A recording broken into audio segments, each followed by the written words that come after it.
안녕하세요. 올해 29살로 결혼한 지는 아직 1년도 안 된 여자입니다. 남편하고도 사이가 좋고 시어머니하고도 아무런 문제가 없어요. 남편과는 대학교 때부터 쭉 연애하다가 결혼을 했기 때문에 이미 볼 꼴 못 볼 꼴 다 봐서 싸울 일도 거의 없고요. 시어머니도 시아버지도 사실 결혼 전에 연애하면서 벌써 인사도 자주 드리고 했던 상황이었습니다. 아무래도 대학교 때부터 만나 쭉 연애를 해왔기 때문에 2년 전부터는 자연스럽게 결혼 이야기가 나와서 왕래가 왕왕 있었어요. 시어머니도 그때부터, 아니, 남편한테 이야기 전해 듣기 시작한 그 전부터 저를 참 마음에 들어 하셨기 때문에 관계가 좋은 상황입니다. 그런데도 제가 굳이 여기에다 사연을 보내는 이유는 신우 때문이에요. 시어머니도 안 시키는 시집살이를 신우가 시키거든요. 일단 남편과 저는 동갑이고 신우는 저희들보다 3살이 더 많습니다. 아직 결혼 안 했고 일도 안 하고 시부모님 집에서 같이 살고 있어요. 신우가 조금 그렇긴 하지만 사실 결혼 생활 자체만 두고 본다면 신우가 저한테 직접적인 피해를 끼친 적은 한 번도 없어요. 그냥 저 열받게 만드는 게 주특기라서 짜증이 나긴 하는데 결국에 신우 뜻대로 되는 건 하나도 없거든요. 남편도 제 편이다 못해 시부모님까지 제 편이다 보니 저도 무시해버리면 그만이긴 하지만 결혼 전 사소한 걸로 시작해서 신우 때문에 제가 받는 스트레스가 이만저만이 아니었는데 그동안 쌓아만 두고 있었던 채증이 이번에 아주 시원하게 풀려버렸어요.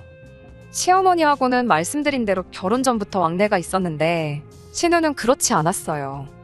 6년 긴 시간을 연애하는 동안 신우를 만난 적은 한 번도 없습니다. 남편도 신우에 대해서는 그냥 모르고 지내는 게 속 편할 거라고 종종 이야기했었고 따로 저한테 소개를 시켜주지 않았어요. 당시 남편이 괜히 신우를 꽁꽁 숨겨놓고 안 보여준 데는 다 이유가 있더라고요. 신우는 정말 상상을 초월하는 그런 사람이거든요. 결혼 허락은 서로 집에 자주 왕래하면서 이미 받은 거나 마찬가지긴 했지만 저희 아버지께서 옛날 드라마에서나 나올 법한 따님을 제게 주십시오. 그런 거 해보는 게 소원이다 하셔서 형식상 양가에 결혼 허락 받으러 인사를 가기로 했어요. 저희 집에서는 분위기 엄청 좋았지요. 남편한테 친정아버지가 그런 걸 원하신다더라 이야기하니 양손에 과일이며 양주며 바리바리 싸들고 와가지고 정말 드라마에서처럼 바닥에 꿇어앉아서 아버님, 따님을 제게 주십시오. 그 대사를 진짜로 했거든요. 아버지는 괜히 다 알고 있으면서도 마음에 안 드는 척 하다가 남편이 준비한 양주를 선물 받더니 그제서야 이 결혼 허락해 주시겠다 했고요. 그리고 이제 제가 남편 집에 인사를 드리러 가야 하는 거 아니냐고 했어요. 남편은 뭐 형식상 한 거고 이미 우리 엄마는 저를 며느리로 생각하고 계시는데 굳이 결혼 허락을 받으러 갈 필요가 있겠냐고 하더라고요. 그래도 남편이 했는데 저라고 그냥 넘어가면 안 될 것 같아서 저도 꼭 하고 싶다고 이야기해줬죠. 남편은 알겠다고 하고 날짜를 잡아서 알려준다고 하더라고요. 그때는 몰랐지요. 그냥 그 주말에 곧바로 해도 되는걸 뭐 굳이 날짜까지 잡는지 말이지요. 남편은 그래도 신우가 집에 없는 날을 골라서 하고 싶었던 것 같아요. 아무튼 남편이 저희 집에 올 때 사온 양주가 요즘은 풍기 현상이 있을 정도로 인기가 많아서 꽤나 구하기 힘든 걸로 알고 있었거든요. 그 정도 선물까지 구해다가 가져온 정성인데 저라고 빈손으로 갈 수 있나 싶어서 뭘 가져가야 잘 가져갔다는 소리를 들을까 인터넷 검색도 해보고 여기저기 물어보고 고민도 많이 했습니다. 남편은 제가 고민이라는 소리를 들으니 뭘 또 그런 걸 사서 오냐고 그냥 빈손으로 와도 된다고 하더라고요. 말은 그렇게 했지만 저도 똑같이 남편한테 빈손으로 와도 된다고 했었는데 장인어른 기분 좋게 해드린다고 어디서 양주도 구해가지고 오고 했는데 빈손으로 갈 수가 없더라고요. 과일 바구니만 덜렁 들고 가자니 너무 평범한 것 같고 무난하긴 하지만 너무 성의가 없는 것 같고 남편한테 어머님이 뭐 좋아하시냐 힌트 좀 달라고 해도 뭐 사오지 말라는 식으로 얼버무리고 말을 줄여버리니 적당한 거 고르는 게 참 힘들었습니다. 그러다가 결혼 전에 남편 대동해서 어머님 모시고 교회에 있는 카페에 몇 군데 다녔던 적이 있었는데 그때 어머님이 달달한 디저트류를 엄청 좋아하셨던 게 문득 기억이 나더라고요. 그래서 여기저기 찾아보다 국내에서 제일 유명한 명장이 만들었다는 양갱하고 여러 가지 전통 다과가 들어있는 선물 상자 하나 샀습니다. 그리고 같이 곁들여서 마시면 좋을 것 같은 고급 차를 구해서 그렇게 바리바리 싸들고 갔지요. 제가 인사드리러 가기로 한 당일이 되었고 아침 일찍부터 준비해서 시댁으로 찾아갔어요. 아직도 그날이 기억에 생생히 남는데 기억에 남는 이유가 좋은 의미로 그런 건 아니었지요. 시댁에는 남편하고 연애하면서도 몇 번 초대받아서 다녀온 적이 있어서 그날도 지하철 타고 혼자서 향했습니다. 그날 날씨가 비가 오는 날이어서 남편한테는 마중 나올 필요도 없다고 괜히 비 맞지 말고 집에 있으라 했어요. 그런데 지하철역 도착하니까 남편이 기다리고 있더라고요. 오지 말라고 말은 했지만 나와 있으니 기분은 좋았습니다. 그런데 그런 제 기분과는 다르게 남편 표정이 영 좋아 보이지가 않았어요. 그리고는 오늘은 날이 좀 아닌 것 같다고 하면서 날짜를 바꾸자던가 하면서 말을 돌려서 하더라고요. 집에 무슨 일이 있어서 그런 거냐 물으니 무슨 일이 있는 건 아닌데 하면서 말끝을 흐리는데 남편이 워낙 거짓말을 못하는 성격이라 딱 봐도 티가 나거든요. 그래서 제가 계속 무슨 일인데 그러느냐고 충고를 하니 남편도 그렇다 할 변명거리가 떠오르지 않았는지 저한테 다 이야기를 해줬습니다. 누나가 오늘 집에 있어서 걱정이 된다고 하더라고요. 원래 누나가 약속이 있다 그래서 일부러 그날로 날짜를 잡은 건데 전날 어머니가 솜씨 좀 발휘해야겠다며 장봐온 재료며 아침부터 분주한 것 같은 집 분위기를 보고는 자기 모르게 뭔가 진행되고 있는 걸 눈치를 챘다나 봐요. 그리고는 약속을 취소하고 집에 남기로 했다는 겁니다. 말씀드린 대로 제가 그때까지 신우를 한 번도 직접 만나본 적이 없었거든요. 그런데 다른 먼 친척도 아니고 남편 누나잖아요.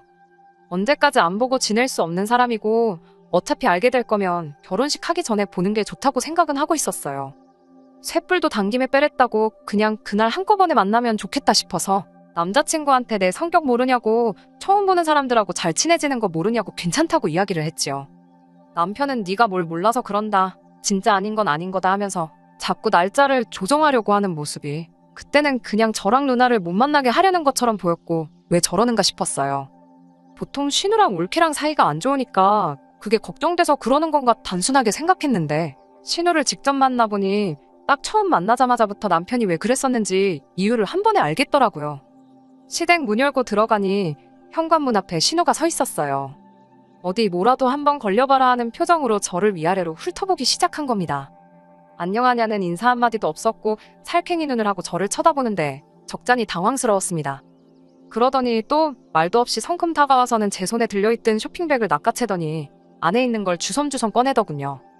그래도 나름 선물이라고 전날에 포장지도 사다가 포장도 하고 짤막한 편지도 썼는데 신우 눈에는 그런 거 들어오지도 않았나 봐요. 그냥 가져온 사람 앞에다 두고 받을 사람도 아닌데 포장지부터 북북 찢어버리더라고요. 이런 사람을 여지껏 본 적이 없었다 보니 상황 파악이 안 돼서 가만히 그걸 보고만 있었네요. 안에 있는 내용물을 확인하고는 저한테 한마디 했는데 그 말이 아직도 생각이 나요. 내 거는 안 사왔어? 라고 했으니까요. 동갑내기 남친의 누나니까 이미 저보다도 연상인 거 알고 있고 결혼해도 제 손이 신우 되는 거 맞지만 언제 봤다고 첫 만남의 반말부터 하나 싶더라고요. 안 그래도 제가 정성 들여 포장한 선물 다 망쳐놓은 것 때문에 기분이 상해 있었으니 더 기분이 나빴습니다. 그래도 좋은 일로 간자리고 남편이 날짜 바꾸자는 거 제가 강행했던 거니 참기로 했습니다. 오늘 집에 있는지 몰랐기도 했고 알았어도 안 사왔을 거다 저도 말에 가시를 담아서 대답을 했지요. 그래도 이게 간식류니까 식사 끝나고 다 같이 먹으면 되지 않겠냐고 했어요. 그랬더니 저게 다 설탕 덩어리인 거 모르냐고 살찐다고 싫다고 하면서 화장품이며 향수며 좋은 거 많은데 무식하게 설탕 덩어리를 비싼 돈 주고 사오는 바보가 여기 있다는 식으로 나오더군요. 그날 그 자리 분위기는 말 그대로 최악이었습니다. 시어머니가 저 온다고 이것저것 준비해 주셨는데 신우랑 저랑 분위기가 폭발하기 직전이니까 남편이고 시어머니고 둘 다 저랑 신우 눈치 본다고 말도 아니었어요. 뭐 그렇다고 해서 신우 하나만 보고 결혼을 포기할 생각이 있던 건 아닙니다. 그날 느낀 게 남편이며 시어머니며 신우를 꽁꽁 숨기려던 이유가 이거였구나 싶었을 뿐이에요.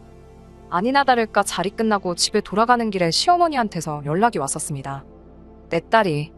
그러니까 신우가 원래 나쁜 애는 아니라고. 요즘 취직도 안 되고 집에만 있다 보니까 성격이 예민해서 그런 거라며 저보고 그날 기분 나쁜 거 있으면 풀라 하셨네요. 잘못은 신우가 했는데 어머님한테 사과받으니 저도 기분이 좋지만은 않았어요. 남편도 누나가 요즘 들어 좀 이상해졌다고 했어 설명하려고 하는데 그러면서 하는 말이 여태껏 누나랑 단 한 번도 안 봤는데 결혼하면 누나랑 몇 번이나 보겠냐며 걱정을 하길래 나도 딱히 신우 때문에 결혼 생각 날라간 거 아니니까 걱정 말라고 괜찮다고 했습니다. 뭐 그 말이 틀린 말은 없었으니까요. 미리 알았으면 더 좋았겠지만 신우 성격 이상한 건 잘 알았고 말 그대로 제가 신우랑 결혼하는 것도 아니고 결혼하고 합가해서 신우도 같이 모시고 살 것도 아니잖아요. 그렇다고 신우를 우리 집에 와서 살게 할 것도 아닌데 끼케야 명절 때 2번이고 후하게 쳐져서 시부모님 생신 때 한두 번 해서 1년에 4~5번 보겠다 싶었어요. 그 정도면 못할 것도 없겠다 싶어서 남편한테도 걱정 말라고 했고 당시 시어머니한테도 괜찮다고 대답했네요. 아무튼 그 이후로 결혼식 준비는 아무 문제 없이 진행되었고 남편이나 저나 연애하고 나서 사회인이 됐고 그때부터는 서로 어렴풋이 결혼 생각도 동시에 하고 있던 상황이다 보니 사회생활 한 지는 몇 년 되지 않았지만 결혼 염두에 두고 돈을 꾸준히 모아놓았다 보니 양가 지원 없이 대출 조금 끼고 반반 결혼을 할 수 있었습니다. 결혼 준비하는데 제 전화번호는 어떻게 알아낸 건지 신우한테 전화를 한 통 받았어요. 저보고 예단은 왜 안 해오는 거냐며 자기는 이 정도면 아무 말 않고 넘어가겠다고 사진을 하나 보내줬는데 500만 원 정도 하는 명품 가방이었습니다. 애초에 대출 끼고 반반 결혼하는 건데 예단이나 그런 허례허식은 생략하기로 했거든요. 결혼식 비용도 아끼겠다고 신혼여행도 제주도로 가니마니 이런 이야기 나누고 있는데 뜬금없이 명품 가방을 가져다 바치라니 어이가 없었습니다. 남편한테 말했더니 자기가 무슨 일 안 나게 중간에서 잘하겠다고 해서 그냥 일 키우지 않고 아무것도 안 사주고 넘어갔어요. 그 뒤로 무슨 일은 없어서 잘 해결됐구나 싶었는데 신우가 이걸 가지고 저한테 악감정을 가졌던 건지 아니면 삐졌던 건지 결혼식 당일날에 신부 대기실에는 찾아오지도 않았고 결혼식 끝나고 사진 촬영하는 내내 똥 씹은 표정을 하고는 기사님 요청에 협조도 안 하고 유치하게 그러고 있었어요. 나중에 알게 된 건데 저희 결혼할 때 축의금이라고 5,000원 했더라고요.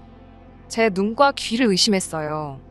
그래도 하나뿐인 남동생 결혼인데 5만 원 줬는데 그걸 5,000원으로 잘못 적은 건 줄 알았는데 뭐 저희 신혼가전을 사주거나 한 것도 아니고 따로 남편한테 봉투를 챙겨준 것도 아닌데 정말 명품 가방 때문에 삐쳐서 그런 건지는 모르지만 일부러 저든 남편이든 한 방 먹여주고 싶어서 그렇게 한 거 아니겠어요?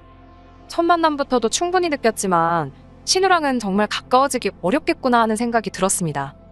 결혼식 올리고 나서 신혼여행은 당초 계획한 대로 4박 5일로 제주도 다녀왔습니다.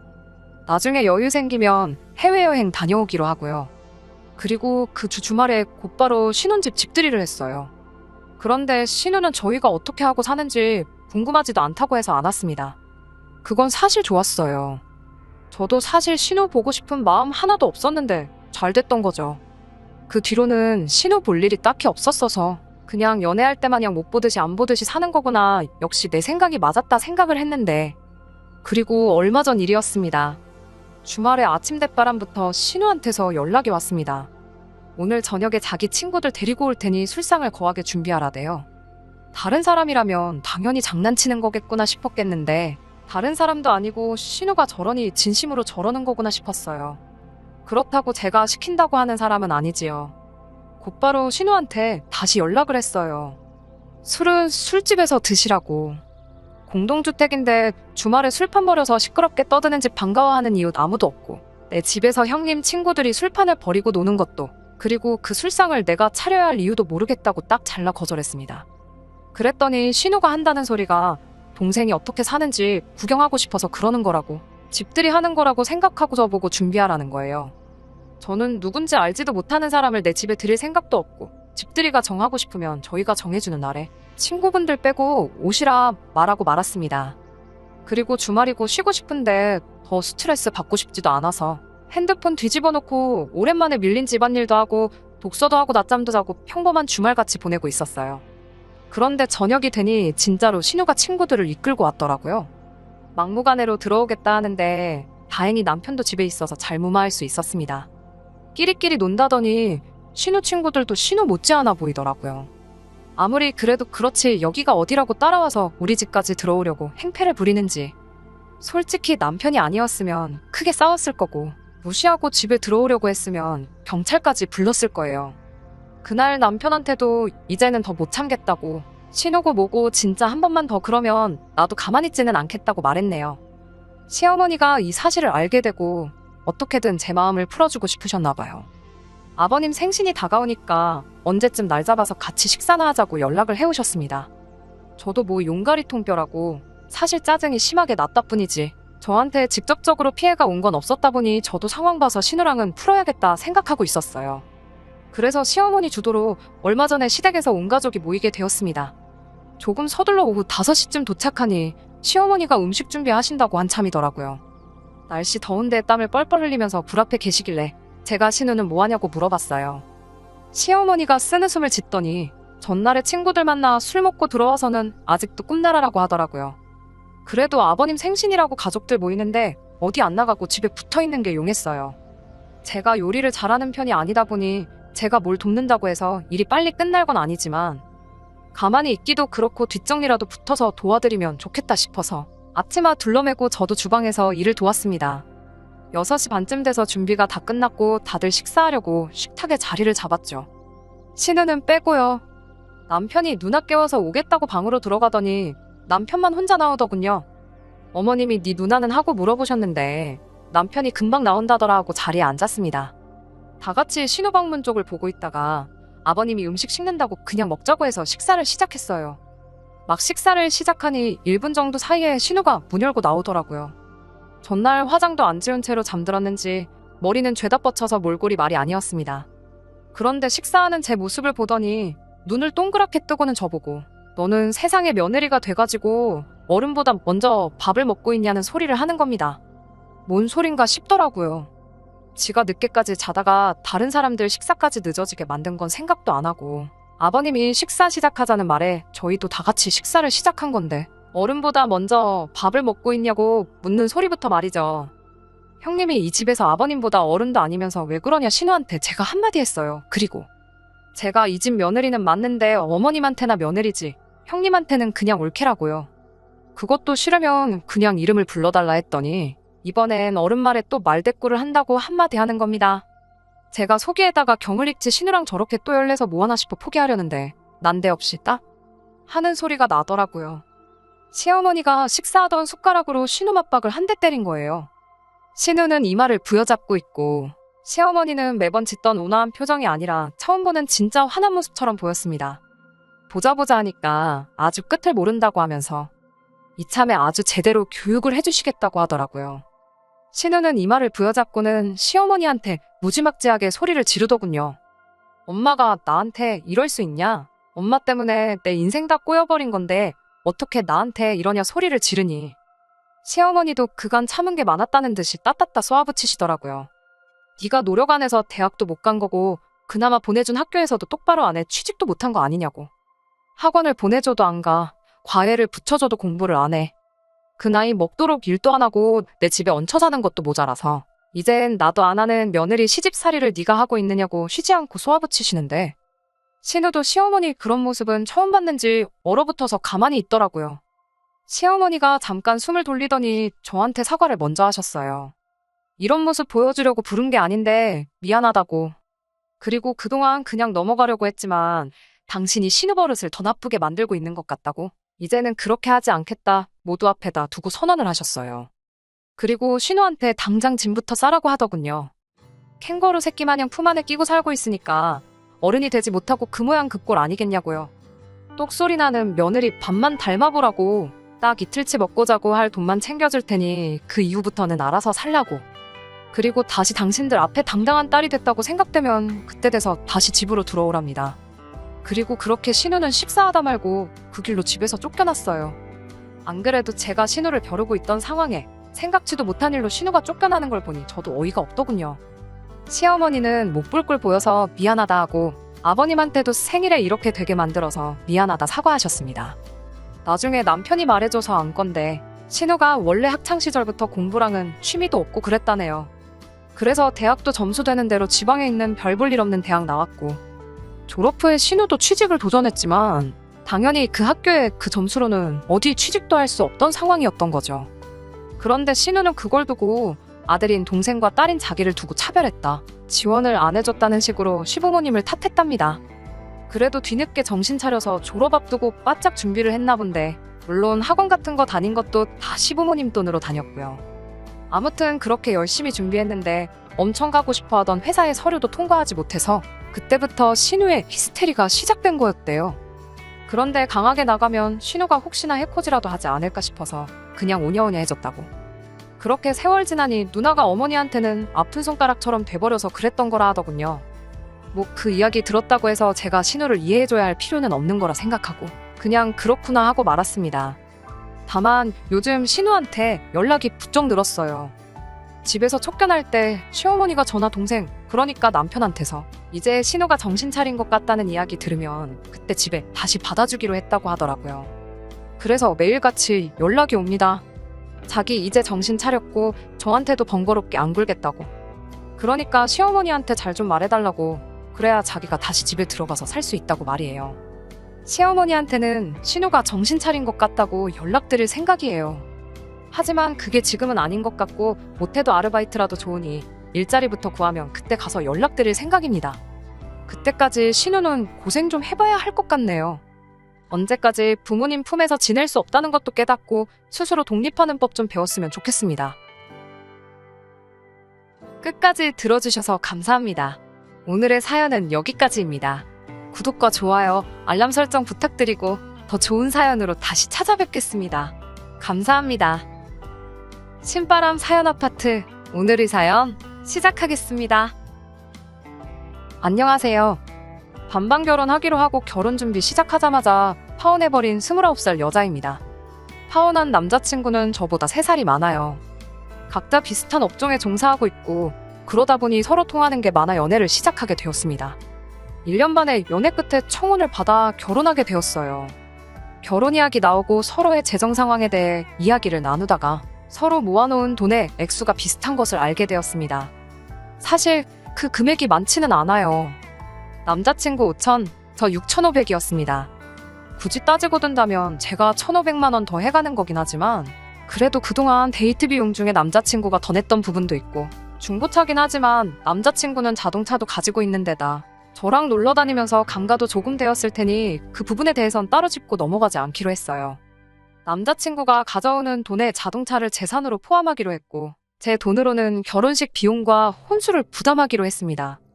신혼집 구하는 과정에서 모자란 돈은 이자 부담이 있을지라도 그냥 대출을 받아서 구하기로 했습니다. 제가 고집도 세고 어려서부터 기가 세다는 소리를 많이 들었어요. 그런 맞춰주기 힘든 제 성격, 1년 반 연애하는 동안 군소리 없이 다 맞춰주고 그러던 사람인데 상견례 시작도 하기 전에 파혼을 하게 될 줄은 꿈에도 생각 못했습니다. 결혼 이야기 나오자마자 저희 부모님께 남자친구를 인사시켰어요. 저희 어머니도 제 성격을 알고 있다 보니 네 성격 맞춰주는 사람이면 보살이다 하면서 좋아라 하셨고요. 곧바로 상견례 일정을 잡으라고 하시더라고요. 그래서 상견례 일정을 잡으면서 그 전에 제가 먼저 인사를 드리러 가기로 되었습니다. 남자친구 집에 인사를 드리러 갔는데 식탁이 좁다고 거실에 큰 상을 펴놓고 있었어요. 현관문에서 부엌이 보이는 구조라서 쓱 봤는데 식탁은 그냥 평범한 가정집 사이즈였습니다. 저 온다고 뭔 음식을 얼마나 많이 하셨길래 일반 가정집에서 쓰는 식탁이 작다고 하는지 싶었어요. 그리고 그 마음 씀씀이만 봤을 때는 좋은 분들이시구나 하고 긴장한 마음이 살짝 풀리게 되었습니다. 거실에 펴놓은 커다란 상에 앉아있는데 식사를 하기 앞서서 사람 불러놓고 밥부터 먹을 수가 있냐며 이런저런 단순하고 평범한 이야기들을 주고받게 되었습니다. 어머님이 차를 내오셨고 따뜻한 차를 마시면서 그냥 학교는 어디 나왔느냐, 부모님은 뭐 하시냐 같은 간단한 호구조사성 질문들을 주거니 받거니 하고 있었어요. 질문은 거의 아버님이 먼저 하셨는데 무슨 이야기 주고받다가 어머님이 뭔가 맞장구를 치시며 잠깐 아버님 말을 끊는 순간이 있었는데 아버님이 순간 어머님을 노려보면서 스흡하고 소리를 내더라고요. 왜 있잖아요. 집에서 키우는 강아지나 고양이가 말을 안 듣거나 하면 안 되는 행동을 할 때 경고하듯 내는 그 소리요. 보통은 사람이 사람한테는 잘하는 소리가 아니다 보니 저도 잠깐 놀랐는데 그때 눈에 들어온 게 있었으니 어머님이 아버님 옆에 앉아있기는 한데 무릎을 꿇고 앉아 계셨어요. 여태까지는 너무 긴장했다 보니 정면에 보이는 거 말고는 시야에 아무것도 들어오지 않았는데 아버님이 낸 그 소리 때문에 뒤늦게나마 발견하게 되었습니다. 불편할 텐데 왜 저렇게 앉아 계시지 했는데 뭐 당장 제 동생도 양반다리 하고 앉아있는 거 불편해서 군대에서 고생 좀 했다. 이런 이야기를 한 적이 있다 보니 그래서 그런가 보다 하고 넘겼지만 그래도 아버님이 어머님을 대하는 태도를 보고는 조금 심상치 않구나 하는 생각이 들었습니다. 간단한 질문 시간이 끝나고 나서 이제 어머님이 식사를 하자고 하면서 음식을 준비하러 부엌으로 가셨는데 남자친구면 남자친구 아버님은 그냥 자리에 앉아가지고는 멀뚱멀뚱 TV만 보고 있지 아무것도 도와주질 않더라고요. 당장 테이블 위에는 마시던 찻잔이 돌아다니고 있는데 그걸 부엌에 가져다 놓는다던가 아니면 뭐 수저나 앞접시 같은 거 가져다 놓는 정도는 도와줄 수 있는 거 아닌가 생각했어요. 어머님이 냉장고에서 이것저것 꺼내서 밑반찬도 덜고 있는데 아무도 그걸 신경 쓰지 않으니까 오히려 손님인 제가 다 불편하더라고요. 그래서 옆에 앉아있는 남자친구 옆구리 쿡 찌르면서 좀 도와드리라고 눈치를 줬습니다. 남자친구는 대번에 제 눈치 한 번 보고 아버님 눈치 한 번 보더니 우물쭈물 자리에서 일어나더라고요. 그런데 남자친구 아버님이 그런 남자친구를 불러 세워서는 그냥 앉아있어라 하는 거예요. 저도 같이 일어나서 도우려고 했는데 저도 덩달아 그냥 자리에 앉아버렸네요. 식탁이 작아서 상을 폈다는 말이 왜 그랬는지 알 정도로 진수성찬을 준비해 주셨더라고요. 밑반찬이라고 꺼내주신 것만 해도 김치를 제외하고도 9가지나 됐습니다. 김치도 배추김치만 있는 게 아니고 깍두기며 파김치며 종류별로 다 있었고요. 불고기는 재워놓은 거 바로 해서 주신다고 혼자 이리저리 분주하게 움직이면서 이 더운 여름날에 불 앞에서 땀을 뻘뻘 흘리고 계시는데 아무도 신경 쓰지 않더라고요. 주방에서 우당탕 소리가 나서 고개를 돌려보니 어머님이 찬장에 있는 브루스타를 꺼내다가 옆에 있던 뭘 떨어뜨렸나 봐요. 그래도 남편이랑 아들인데 당연히 괜찮냐는 소리가 나와야 되는 거 아닌가 했는데 아버님은 소리 때문에 고개가 돌아가 놓고는 어머님이 다치지 않은 걸 확인이라도 했는지 또 혀를 찢하고 차면서 칠칠 맞긴 하면서 궁시렁대고 있는 거예요. 어머님이 체구가 저보다도 작으신데 찬장 맨 위에 올라가 있는 거 꺼내는 게 얼마나 힘들었겠어요.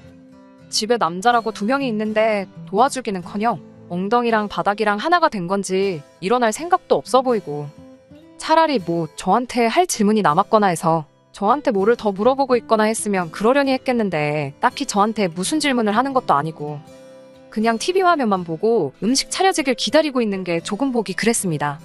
아무리 집마다 가풍이 다르고 그렇다지만 나눠서 하면 금방 끝나는 거고 그게 힘든 일도 아니잖아요. 음식하는 거야 솜씨의 영역이니까 어머니 혼자 하는 걸 두고 뭐라 할 수 없지만 준비하는 게 손맛이 필요한 것도 아니고 저희 집이랑 분위기가 너무 다르다 보니 적응이 되지가 않았습니다. 어머님 혼자 오며 가며 하면서 힘들게 꺼낸 브루스타 올려놓고 미리 해놓으신 두부전골 가져와서 올리고 밑반찬에 앞접시며 수저며 전부 다 혼자 하시더군요. 전골이라 냄비도 꽤나 무거울 텐데 아무도 도와줄 생각이 없는 걸 보니 참 놀랄 노짜였습니다. 이럴 줄 알았으면 그냥 밖에서 뵙자고 할 걸. 결혼 허락 받는 게 꼭 집에서 하라는 법도 없는데 당연히 집에서 보기로 정했나 싶고 괜히 제가 죄송스럽기까지 했네요. 아무튼 이래저래 식사 준비가 끝이 나게 되었고 어렵게 식사를 시작하게 되었습니다. 식사하는 도중에 아까 방금 전 남자친구 어머님이 아버님이 쓱하고 눈치를 준다고 대화하다 끊었던 화제를 두고 어머님이 저한테 다시 못했던 질문을 하셨어요. 식사하면서 저도 물어보는 질문에 대해 이래저래 대답하면서 대화를 나누고 있는 와중이었는데 아버님이 난데없이 어이 하고 팔을 뻗어서는 어머님 얼굴 앞에다가 국그릇을 가져다 대더군요. 어머님은 그걸 또 자연스럽게 아버님이 내민 국그릇을 받아들어서는 두부전골을 떠서 주는데 식탁이 작아서 큰 상을 준비했다고 해도 식탁보다 조금 더 클 뿐이지 무슨 조상님 제사상만한 상도 아니었거든요. 게다가 전골은 밥상 딱 정중앙에 위치해 있고 상석인 아버님 자리에서 제일 가까운 데다가 국자도 냄비에 같이 들어있었는데 심지어 저랑 한참 대화를 나누고 있던 와중이었는데 기어이 그 국물 좀 떠달라고 밥그릇을 내미는 걸 보니 말도 나오지 않았습니다. 계속 머릿속으로 우리 집 아니다, 우리 집 아니다, 남의 집이다 하고 대수롭지 않게 넘기려고 노력했습니다.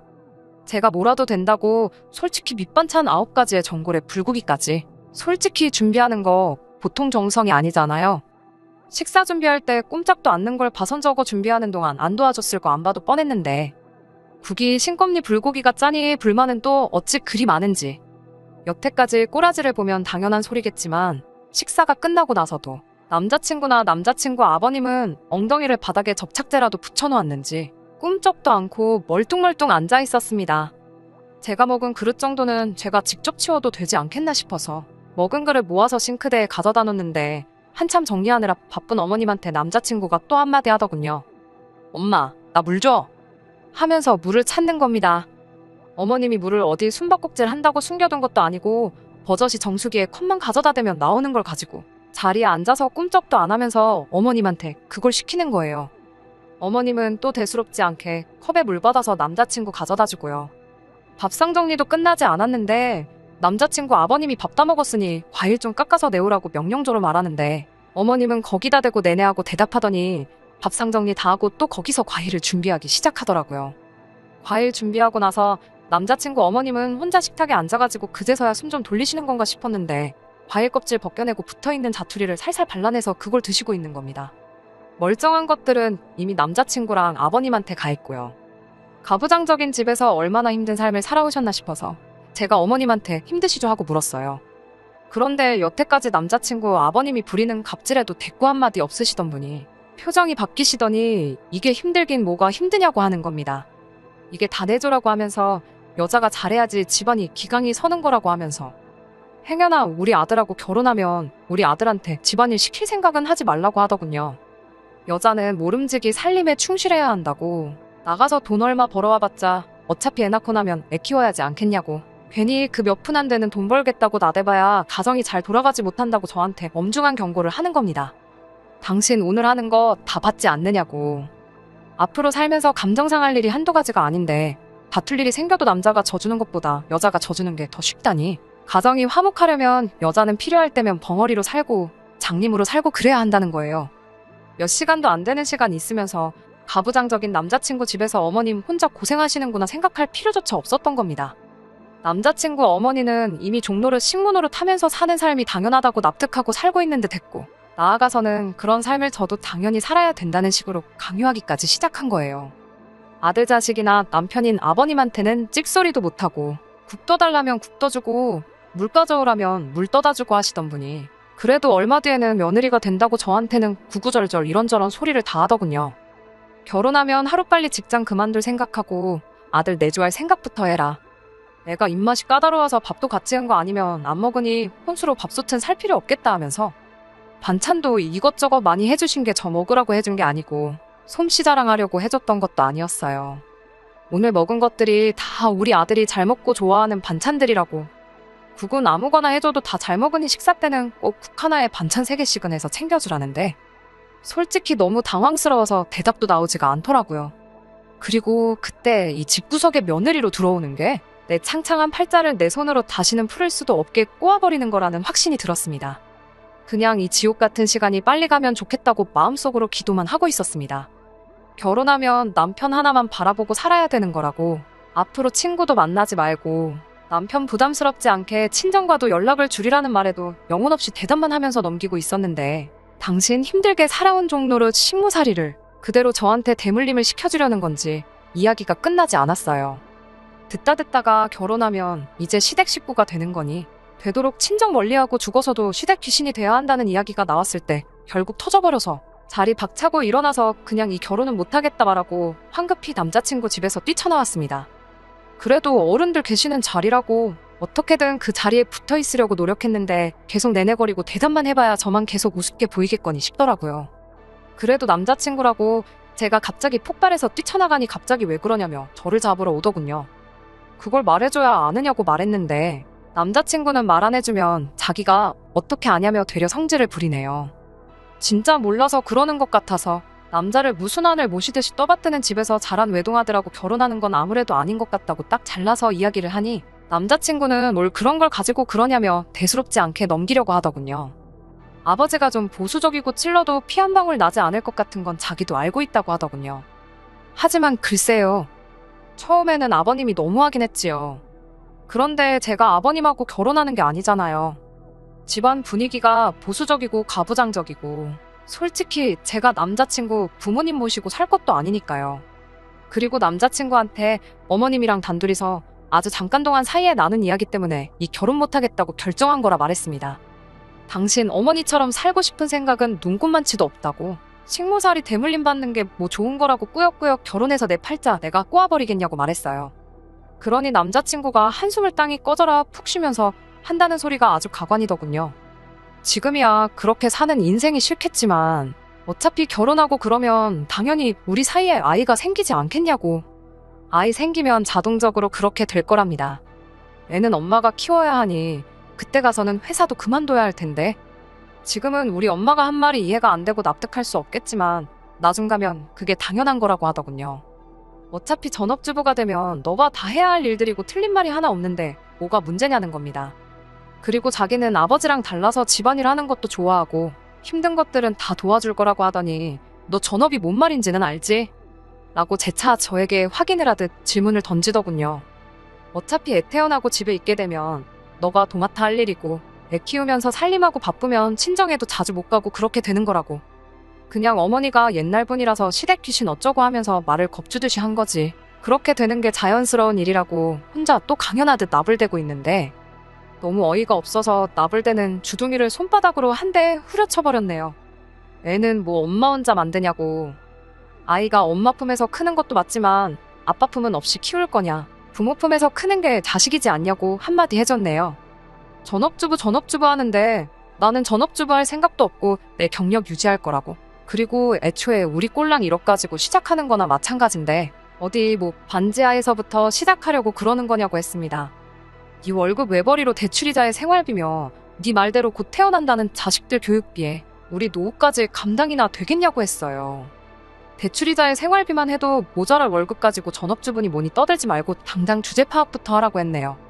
집안일 도와주겠다는 말부터 입에 침이나 바르고 거짓말 하라고 했습니다. 당장 엄마가 밥 차려서 입안에 떠넣어줄 때까지 꿈쩍도 안 하고 있던 게 뭔 집안일이냐고. 차려준 밥 다 처먹고 나서 엄마한테 물 떠달라는 놈이 집안일 도와주겠다는 소리를 하고 있냐고 했습니다. 결혼 허락받으러 온 날에 파혼까지 결심했는데 그게 오로지 너네 부모님만의 문제겠냐고 했어요. 오늘 너네 부모님이 무슨 행동을 하고 무슨 말을 했건 간에 너가 나한테 확신을 줬다면 이 결혼 나도 긍정적으로 생각했을 거라고. 부부 사이에 믿음이 중요하다는데 너는 믿음은커녕 오히려 인간 밑바닥의 끝을 보여줬다고 쉴 틈 없이 쏘아붙였습니다. 그러니 남자친구도 제 말을 하나하나 듣다가 얼굴이 점점 시뻘개져가지고 세상이 어디 네 뜻대로 돌아가는 줄 아냐고.